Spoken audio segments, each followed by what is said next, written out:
The manipulation of historical events that may benefit a group, a person, or even a government is not just modern propaganda or even digital manipulation. It is the oldest and darkest art that is found in the ancient world. It has been used as a weapon to defeat opponents as small as groups or cities, even entire empires. So imagine this: your enemy just defeated you, but not in the battlefield or in some diplomatic mission. They simply erased you from history. Every record, everything about you is completely gone, as if you never existed. This is deception at the highest level. So let me take you back 4,000 years, when rulers learned that controlling memory was the ultimate weapon. But out of many, there was one that began it all. He proved that history itself could be bent on a massive scale, leaving only the version that served him as the sole victor. He made himself known as the king of the universe, and his name was Sargon of Akkad.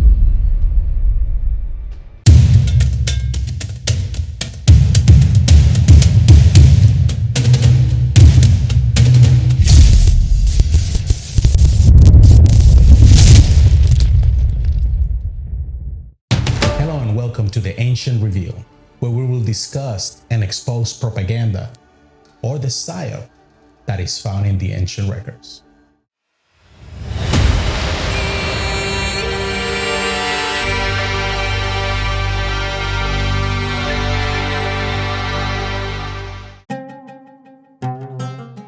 The story of Sargon's beginnings comes to us from a remarkable text known as the Sargon Legend. Fragments of it were discovered in the mid-19th century during excavations of the Royal Library of Ashurbanipal at Nineveh, led by British archaeologist Austin Henry Layard. And today, the best preserved pieces are still being held at the British Museum. These tablets were written in Akkadian, and they were dated back to around the 7th century BCE, although the textual and historical analysis indicates the tradition roots back to Sargon's own reign that fall within the 23rd century BCE, and is also preserving the story told in Sargon's own voice. My mother was a priestess. My father I did not know. She conceived me in secret. She bore me in hiding. She set me on a basket of rushes, sealed it with bitumen, and cast me into the river. The river did not drown me, but carried me to Aki, the water drawer. Aki lifted me from the water and raised me as his own son. He made me his gardener, and while I was a gardener, the goddess Ishtar loved me. The tale of Sargon's birth exemplifies what scholars call exposed infant motif. This is a pattern that appears in other legendary narratives in Latin traditions, from the Hebrew Bible or the Roman foundation myths, echoing the same legitimizing pattern rather than copying it verbatim, placing its hero in perilous infancy to signal a destiny beyond the ordinary. In Sargon's case, we clearly see that this motif worked. He went from a river-born infant to a gardener, to a cupbearer to King Ursababa of Kish, who he eventually overthrew, becoming himself a king. The exposed infant motif wasn't just a dramatic flair, it became the foundation of his empire's narrative's authority. Archaeology has found that in his royal inscriptions, Sargon reduces his greatest rival, Lugalzagesi of Uruk, who had briefly unified much of Sumer, to nothing more than a defeated rebel, paraded in chains to Nippur. All of his accomplishments vanish in a single line of humiliation. Sargon's version was the one his scribes copied and circulated until it drowned every competing account.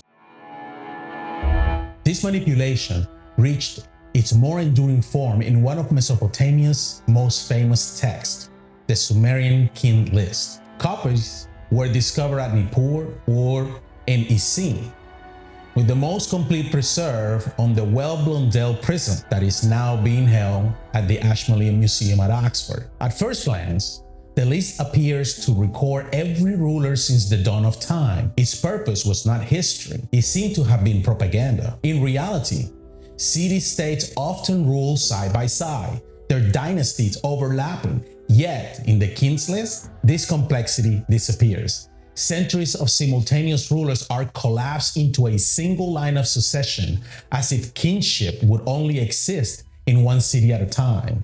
And at the crucial moment, that line flows directly into Akkad. Rivals such as Lugalzagesi are reduced to shadows. Entire dynasties shrink to footnotes. And what remains is a straight timeline of inevitability crafted to make Sargon appear not as the usurper, but as the rightful heir to universal kingship, the Sargon, or king of the universe. This deception carved into clay and designed to outlast even the memory of those who erased it. Sargon's strategy worked, and it was not forgotten. In Egypt, Hatshepsut's name was chiseled out of her monuments after her death. In Assyria, kings like Sennacherib filled their annals with victories that may have never occurred. In Rome, Augustus inscribed his res gestae to ensure his own account would outlive him. Across centuries and empires, rulers discovered that the control of memory could be more enduring than any battlefield triumph. And yet, here lies the irony for Sargon. For all his brilliance, his empire did not survive him. Within a century, Akkad collapsed. His dynasty was overthrown, his capital deserted, and even the Akkadian language itself would fade into obscurity. The man who sought out to erase others was nearly erased himself. Today, we only know this through fragments, broken tablets scattered by time, perhaps not by accident. History forces us to confront an uncomfortable truth.